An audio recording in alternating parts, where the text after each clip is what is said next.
Әткәй өчен шигырь язу миңа бер ни түгел. Әмма әткәй дигәчниктер тулып китте күңел. Сүзләр югалмый ул, югала фикер. Әткәйләргә исән чакта Ходай шөкер.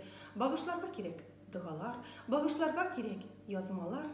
Әткәйләрнең исән чакта белергә кирәк кадерен. Кызым диеп сөйгән әткәй ике кечкенә бәгрен. Балача хәтеремдә Актайның конторлары. Күз алдымда машиналар, Нива комбайннары, сыер, печән, бызаулары.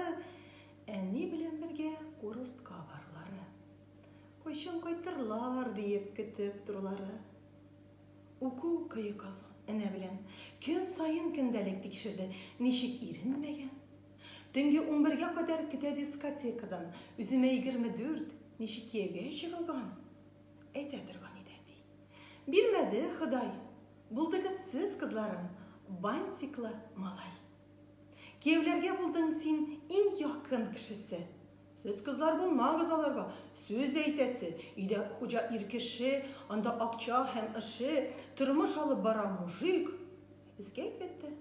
Тик нәрсәндә безнең әти? Ул күп сыйфатларга ия. Ул 4 тапкыр дәвәти, ачык йөзле, мәрхәмәтле, әйтерсең лә әүлия. Рәхмәт сиңа әти. Баш иябез бергә, яшәйезгәчә тиң, картаймыйча гомер-гомергә. Әткәй өчен шигырь язу дуслар җиңел түгел. Чөнки әткәй дигәчниктер тулып китте.